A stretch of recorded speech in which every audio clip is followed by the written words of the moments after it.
Today, I am going to talk about the most overused, misunderstood, problematic words of our time. A phenomenon, a word that is shaping all of our destinies. That word is narcissism. Narcissism is a word that is being used to understand bad behavior everywhere, in national leaders, in heads of state, heads of corporations, fancy academic types, athletes, celebrities. We actually no longer recoil at their grandiosity, their entitlement, and their incivility. In fact, too many people award them grudging admiration for their successes, and that grants permission to everyone to replicate these abusive patterns of behavior with impunity. Now, things got confusing when people started using narcissism as a clinical term. It became a way of medicalizing bad behavior. It's actually not a diagnostic term. Narcissistic personality disorder is a diagnosis, but it's pretty rare because these folks don't show up to be diagnosed anyhow. So narcissism is in fact a personality pattern. It's a sort of way of relating to the world. It's an adjective to describe their style, much like we could describe someone as agreeable or stubborn or introverted. Some of these patterns are valued by society and others aren't. And the fact is, most people don't receive being called narcissistic as a compliment. It's just, however, a descriptive term. And no matter how much we turn our noses up at it, paradoxically, as a society, we reward it. Dr. Alan Francis was one of the architects of the diagnosis of narcissistic personality disorder, and he argues that we actually give badly behaved jerks an out when we call it a diagnosis. If a person's a jerk, then they're a jerk. Disliking a pattern of behavior doesn't make it a mental illness. That so-called jerk has to be experiencing problems in their lives, and for their narcissism to actually be considered a diagnosis. So if we were to cobble together all the various things that make up narcissism, we land on a very uncomfortable summit. Narcissism is comprised of certain pillars, as I call them: lack of empathy, grandiosity, entitlement, superficiality, admiration and validation seeking, hypersensitivity, rage, and a tendency to manipulate and exploit people. It's confusing because they're simultaneously under-responsive. They tend to be emotionally aloof, cold, and distant, but then they're hyper-responsive. They have hair-trigger tempers that set off like that when their fragile egos get threatened. So narcissism, however, I believe, is synonymous with pathological insecurity. The key to understanding the narcissist is that they feel constantly unstable and empty. Their grandiosity is actually an immature defense against these threats to them, their sense of self, and they're desperate for the world to keep validating them. On their good days, they look happy, they're great, they're grandiose, but on the bad days, the facade crumbles quickly, and we see disproportionate rage, shame, and vindictiveness. I became interested in narcissism through a couple of different pathways, but the most striking was the fact that more and more clients were coming into my office and talking about relationships in which their partners treated them with utter disregard, indifference, coldness. They lacked empathy. They would question their reality. They would lie to them. At times they were unfaithful. They were inconsistent. And no matter what they tried with their partner, it didn't get better. At the same time, I started working with more narcissistic clients. And would you know, nothing we tried really made things better. In fact, they just remained difficult people, and I don't think I'm that bad a therapist. So it was clear that these relationships were being kept in place simultaneously by hope and fear. Hope that someday it would get better if they kept trying harder, but fear that if they left these relationships, they would be alone forever, without a partner or even without a mother. And some of them had the fear that maybe this is as good as it gets. The world has become more insecure, and the reasons for that are varied. Gallup's annual Global Emotions Report said that in 2017 was the most miserable in about a decade. The report indicated that sadness, anger, worry, stress, and physical pain were more frequently endorsed last year than in the 10 years prior. Now, Gallup speculated on a variety of reasons for this, but let's spitball for a minute. Could it be that this increase in misery could reflect the increase in insecurity, incivility, and tolerance of narcissism our world supports. The increasing insecurity in our world and the platforms that capitalize on it, such as consumerism, have created optimal, fertile ground for narcissism to incubate and proliferate. When human value is driven entirely by external incentives such as success, then qualities such as empathy do not have a fighting chance because we no longer value them and they're no longer valuable. So why do we get pulled into these relationships? We're not flocking to narcissism because we love emotional coldness or invalidation or shallow people. We're drawn in because narcissism is seductive. I call it the 3 C's of narcissism: charm, charisma, and confidence. That's not to say that all charming and charismatic people are narcissistic. However, we do know that these traits are so seductive that we get drawn in, and they can blind us to the more venomous characteristics that are unfolding at the same time, such as entitlement, vindictiveness, or lack of empathy. So then once a person is in a relationship and it's uncomfortable and it's painful, why would they stay with a narcissist?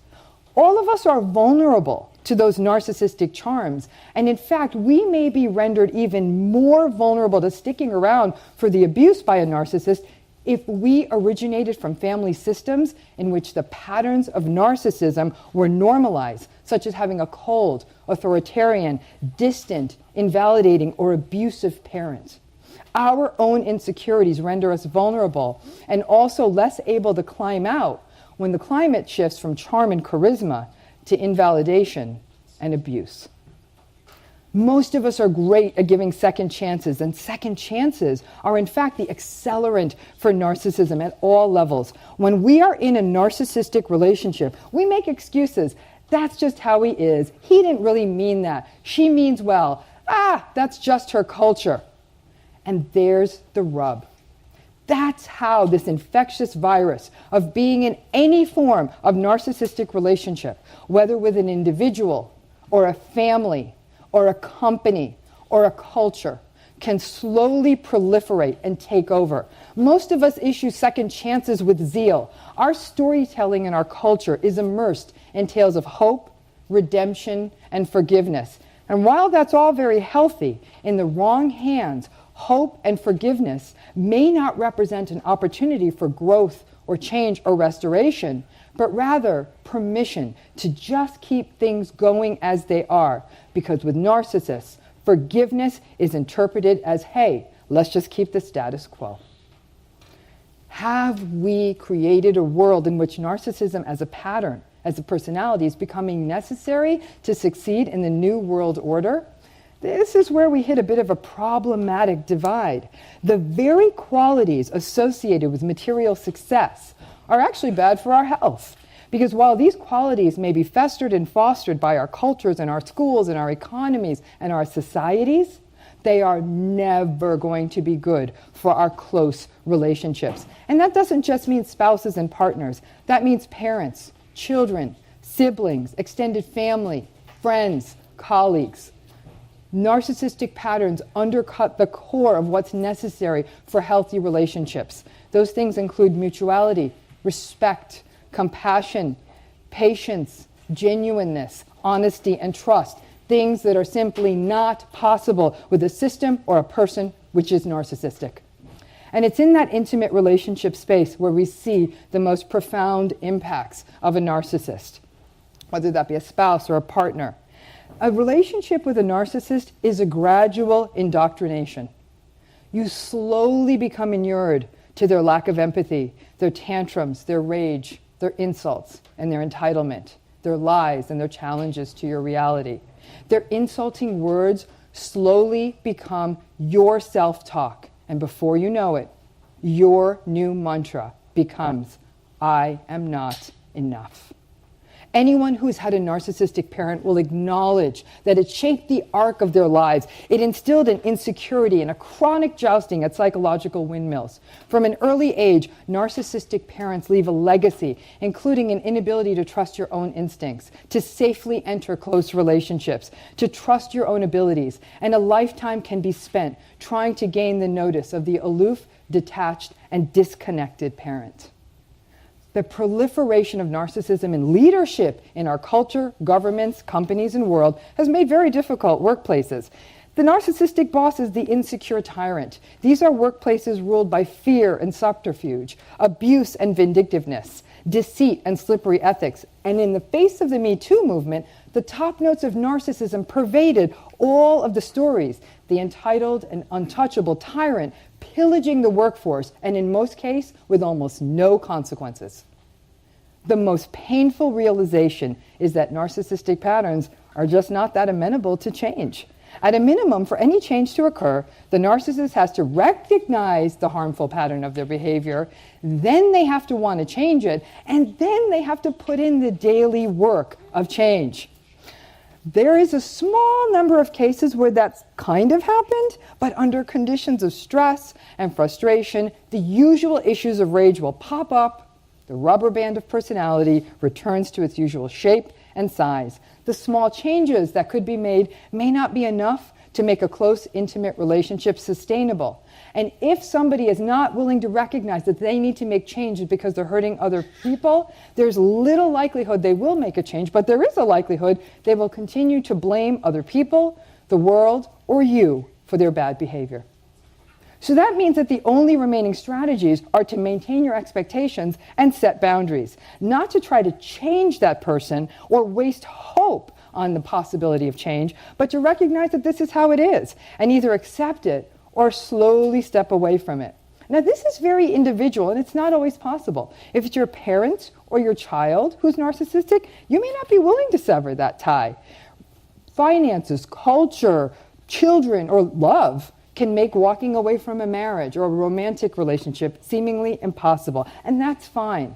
But managing expectations on this pattern can protect you from the downstream effects of this ongoing abuse and allow you to construct a more realistic reality. Sadly, most of us put 90% of our hearts, minds, and souls into our most dysfunctional, unhealthy, invalidating relationships and save the little bit that's left for the people who are good and kind to us. It's time we flipped this skewed calculus and start giving the best of ourselves to our healthy and reciprocal relationships and really only give the bare minimum to the relationships that really aren't helping us grow. Perhaps that's a healthier way of negotiating these treacherous waters of narcissism without losing ourselves in the depths of self-doubt and self-criticism. Now, this can be extended to our thinking about the world at large. It can be small fixes, such as turning off the polarizing discourses we hear and learning to measure our self-worth and the worth of others with new metrics of success: authenticity, compassion, kindness, and empathy. We can learn to tend to our own gardens and not get pulled into hostile interactions that benefit no one. So this begs the question, can there be happy endings where narcissistic or antagonistic personalities and cultures are concerned? I actually think there can be. The greatest challenge about happy endings in real life is that they rarely look like the ones we crafted when we're young. And it's easy to get stuck in our own old narratives. People who come from narcissistic families may feel as though they missed out on having a parent who is an ally or a supporter, even as they go into adulthood. People who married narcissistic partners may find themselves mired in a nightmare of emotional abuse or simply finding that they're actually alone despite being married. Few people write stories of their lives that build in disappointment.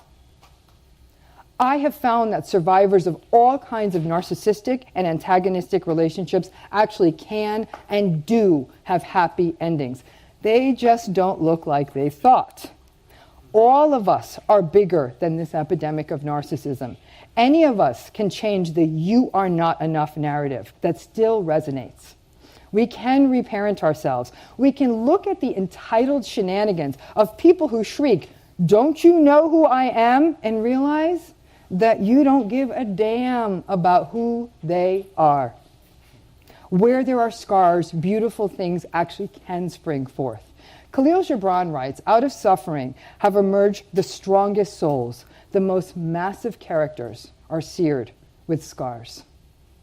Yes, the world is in fact becoming more narcissistic and insecure.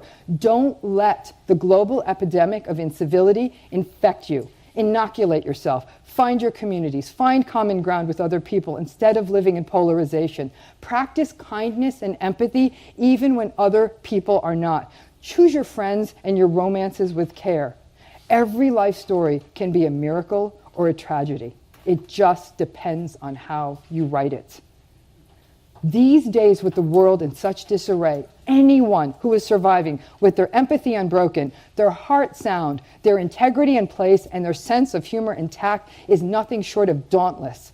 Pushing back on narcissism is a human rights issue. All of us need to stop giving permission to narcissism and narcissists and start taking our lives, our souls, and our world back. Thank you.